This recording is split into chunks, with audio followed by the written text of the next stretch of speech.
Most of us over 50 have been told the same thing for decades. Cut your salt, avoid processed foods, and your blood pressure will fall. We've dutifully checked food labels, switched to low sodium versions of everything, and watched our diets.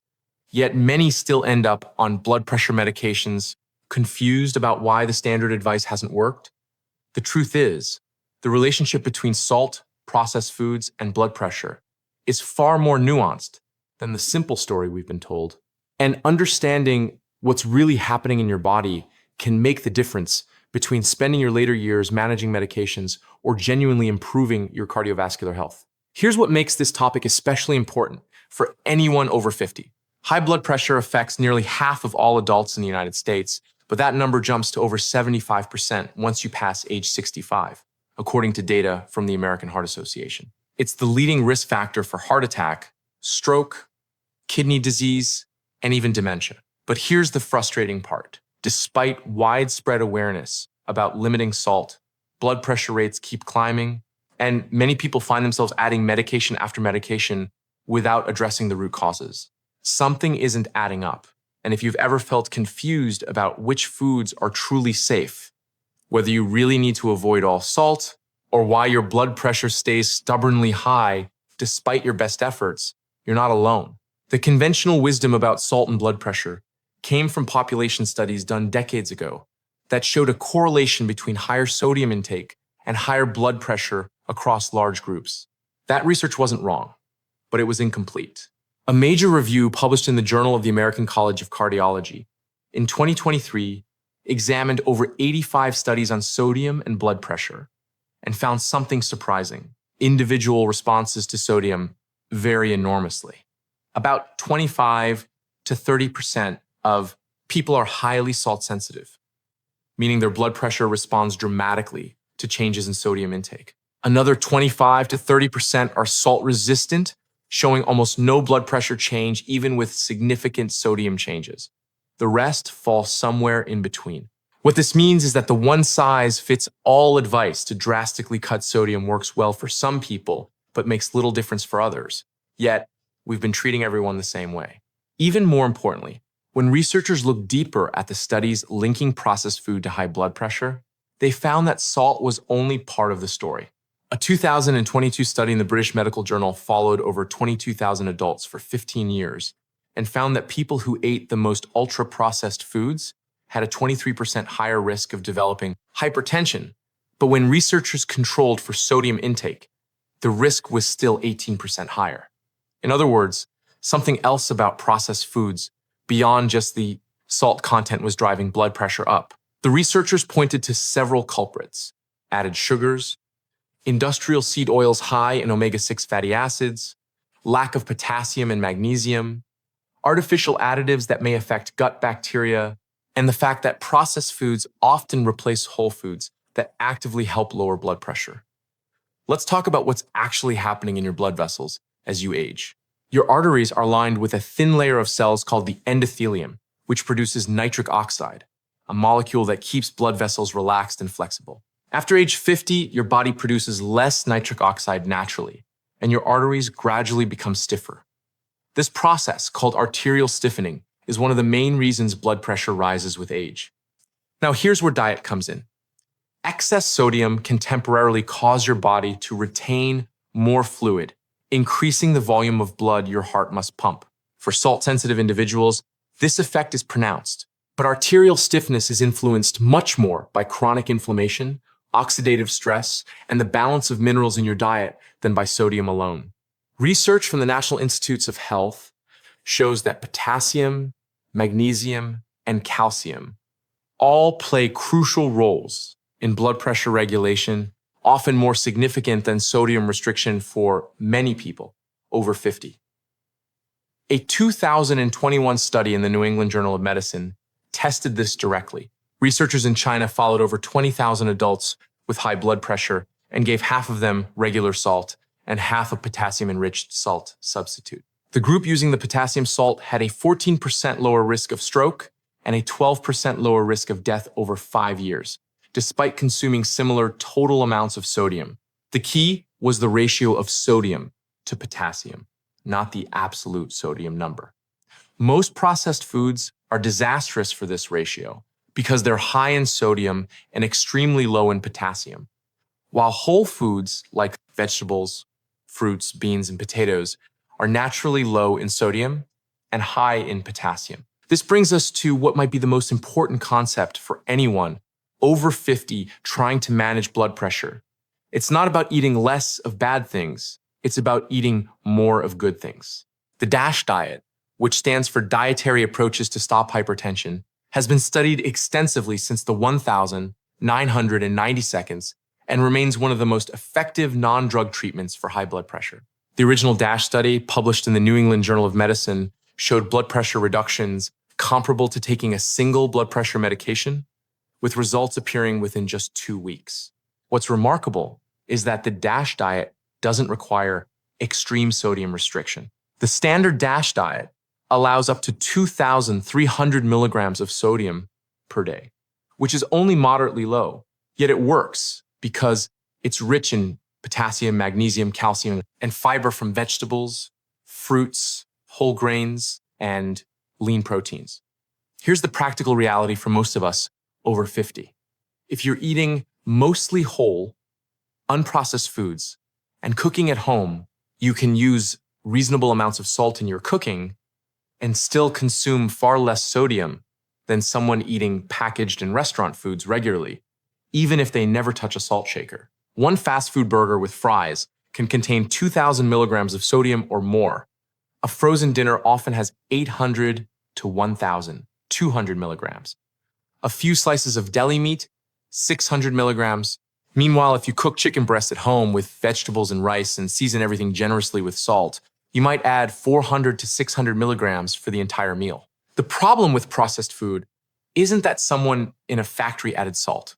It's that they also removed fiber, vitamins, minerals, and phytonutrients, then added sugar, damaged fats, and preservatives, creating something that bears little resemblance to real food.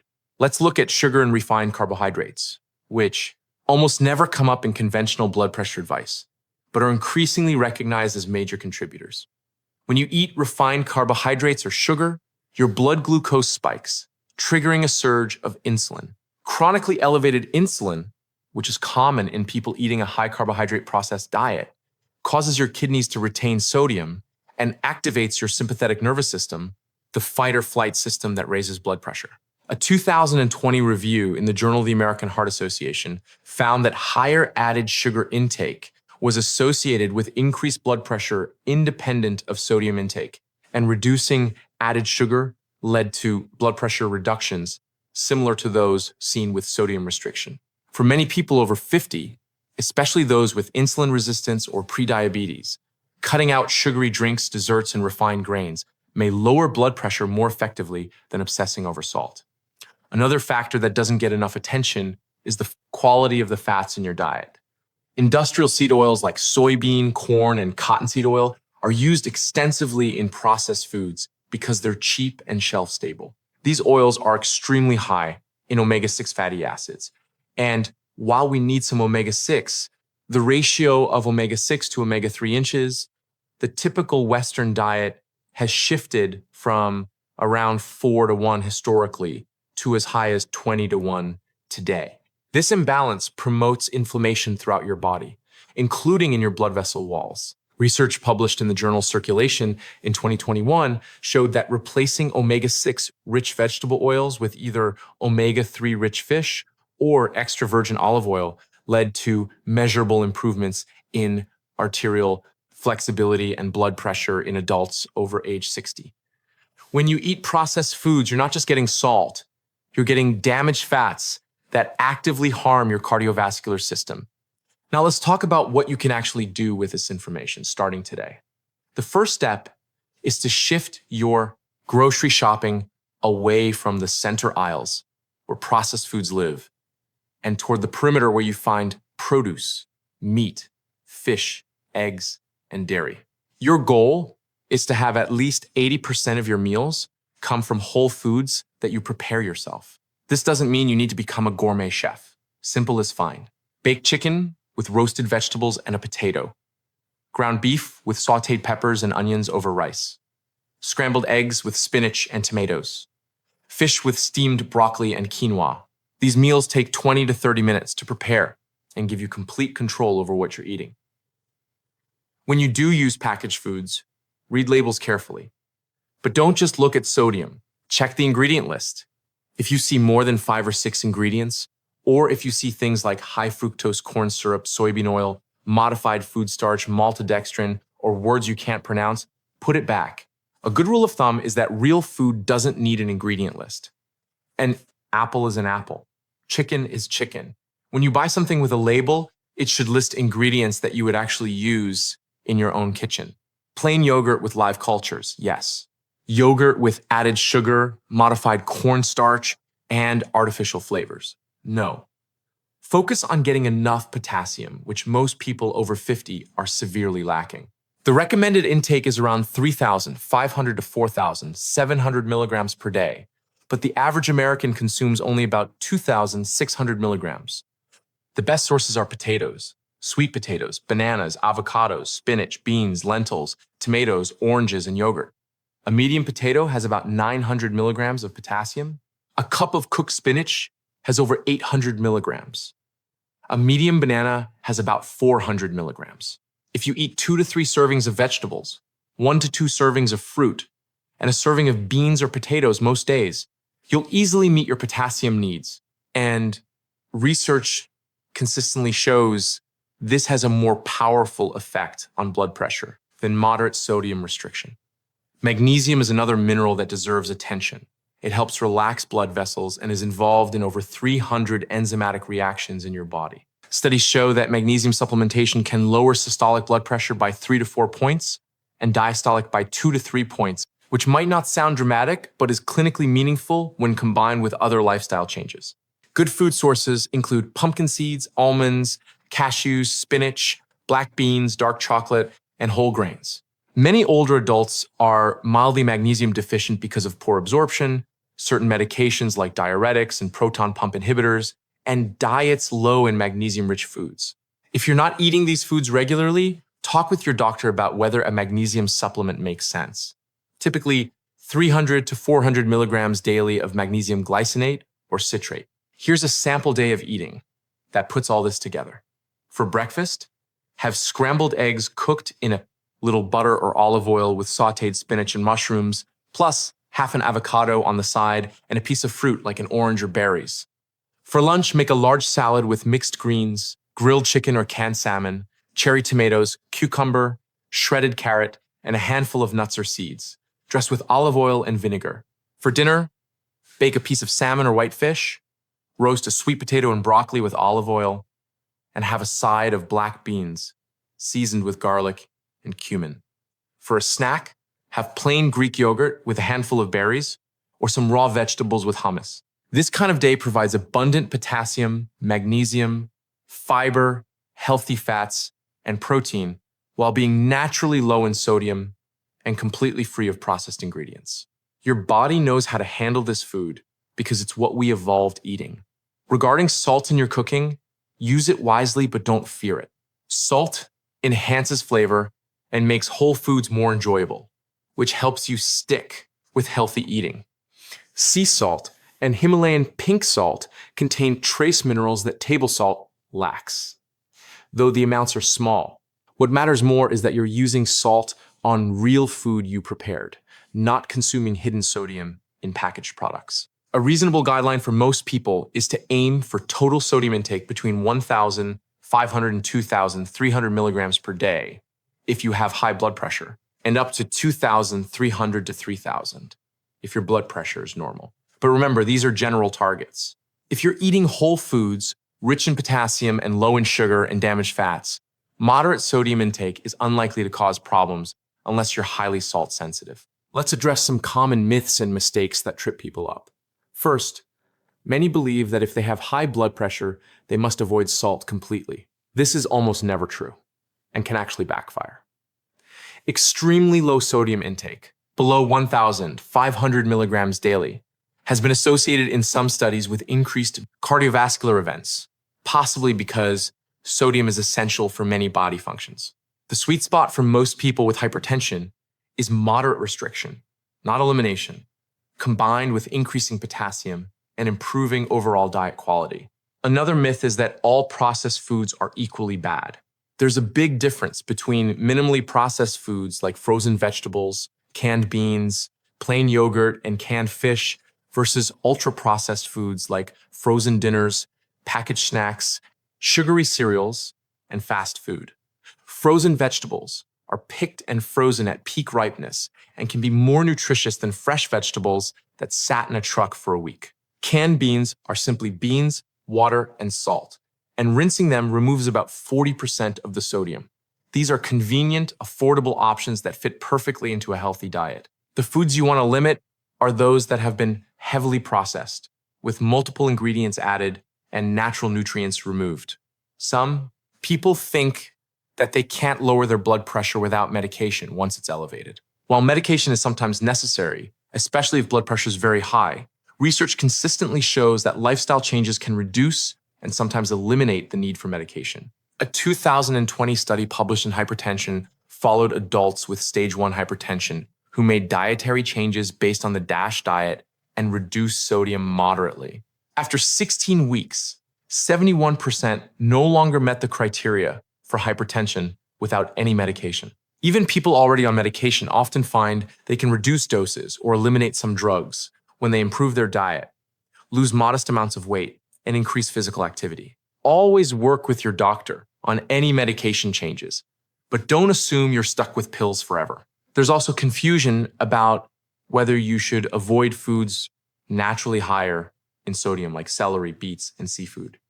These foods contain sodium, but they come packaged with potassium, magnesium, and other beneficial compounds that processed foods lack. A stalk of celery has about 30 milligrams of sodium, while a serving of potato chips has 150 milligrams or more with none of the benefits. Your body handles naturally occurring sodium in whole foods very differently from isolated sodium chloride added to processed products. Eat these foods freely. Finally, some people believe that if they exercise regularly, diet doesn't matter much for blood pressure. Exercise is tremendously important for cardiovascular health. Anaerobic activity plus resistance training can lower blood pressure by 5 to 8 points on average. But you can't outrun a bad diet. Studies show that combining improved diet with regular exercise produces effects significantly greater than either alone. Think of them as partners, not substitutes. Beyond diet, there are other factors that dramatically affect blood pressure in people over 50 that often get overlooked. Sleep quality matters enormously. Research published in the journal Hypertension found that people who slept fewer than 6 hours per night had significantly higher blood pressure than those sleeping 7 to 8 hours, and poor sleep quality with frequent waking was associated with arterial stiffness. If you're dealing with sleep apnea, which affects about 30% of adults over 60 and often goes undiagnosed, your blood pressure will remain elevated no matter what you eat. Talk to your doctor about a sleep study if you snore loudly, wake frequently, or feel tired despite adequate time in bed. Chronic stress and anxiety activate your sympathetic nervous system, raising blood pressure acutely and over time causing sustained elevation. A 2019 study in the Journal of the American Heart Association found that adults who practice stress reduction techniques like meditation, deep breathing, or progressive muscle relaxation for 15 to 20 minutes daily experienced blood pressure reductions of 4 to 5 points. This isn't just about feeling calmer. These practices measurably change how your nervous system regulates blood pressure. Simple daily practices like taking a 10-minute walk in nature, doing 5 minutes of deep breathing before bed, or practicing gratitude journaling have been shown in research to lower stress hormones and blood pressure over time. Dehydration is another overlooked factor, especially in older adults whose thirst sensation diminishes with age. When you're even mildly dehydrated, your blood becomes more concentrated, and your body releases hormones that constrict blood vessels to maintain blood pressure, often overcorrecting and driving pressure too high. Make sure you're drinking adequate water throughout the day. A simple way to check is to look at your urine. It should be pale yellow. If it's dark or you're urinating infrequently, you need more fluids. Now, let's talk about mindset. Because changing your diet after decades of habits isn't easy. And it's normal to feel overwhelmed or skeptical about whether it will really make a difference. The research is absolutely clear that people in their 60s, 70s, and 80s can reduce blood pressure, improve arterial health, and reduce cardiovascular risk through dietary changes. Your blood vessels retain the ability to become more flexible when you remove inflammatory foods and provide the nutrients they need. Studies using ultrasound to measure arterial stiffness have shown measurable improvement within 3 to 6 months of dietary changes, even in people who've had high blood pressure for years. Start small rather than trying to overhaul everything at once. This week, focus on adding one vegetable to lunch and dinner. Next week, replace your usual breakfast with eggs and vegetables or plain yogurt with fruit. The week after, swap one processed snack for a piece of fruit and some nuts. Small changes compound. Research on behavior change shows that people who make gradual, sustainable changes are far more likely to stick with them long term than those who attempt radical transformations. You're not looking for perfection. You're looking for progress, one meal at a time. If you slip up and have a few days where you eat more processed food than usual, don't spiral into guilt or give up. Just get back on track with your next meal. Your body is remarkably resilient and responsive. Even a single meal of whole nutrient-dense food starts shifting your biochemistry in the right direction. Over weeks and months, these meals add up to real, measurable changes in your blood pressure, your energy, your sleep, and how you feel in your daily life. Many people tell themselves they're too far gone or that their high blood pressure is just genetic and inevitable. While genetics play a role in blood pressure, lifestyle factors are far more influential for most people. Twin studies show that even among identical twins with the same genes, the twin who maintains a healthy diet, exercises regularly, manages stress, and sleeps well has significantly lower blood pressure than the twin who doesn't. Your genes load the gun, but your lifestyle pulls the trigger. You have far more control than you might think. It's worth having an honest conversation with your doctor about your current medications and whether dietary changes might allow you to reduce them over time. Some doctors are more open to this than others.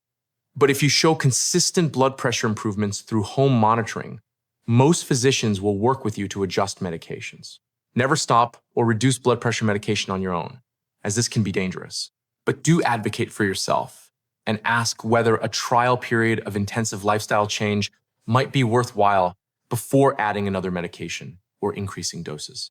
As we wrap up, I want you to think about what's really at stake here. High blood pressure isn't just a number on a monitor. It's the force slowly damaging your blood vessels, increasing your risk of the things we all fear most as we age: stroke, heart attack, dementia, kidney failure, vision loss. But here's the hopeful part. You can change this trajectory starting today with simple, accessible changes to how you eat. Not by living on bland, tasteless food or giving up everything you enjoy.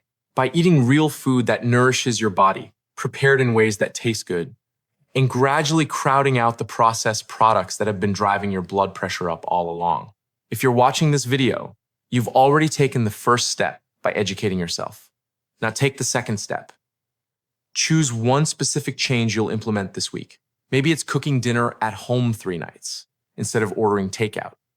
Maybe it's adding a potato or sweet potato to your meals every day to boost potassium. Maybe it's replacing your morning cereal with eggs and vegetables. Whatever it is, write it down, commit to it, and do it. Then come back and leave a comment telling me what you chose and how it's going. I read every comment. I'd love to hear from you. If this information was helpful, please share this video with someone you care about who's dealing with high blood pressure or trying to figure out what to eat as they get older. We need to get beyond the oversimplified advice that hasn't been working and start having honest, nuanced conversations about what really improves health after 50.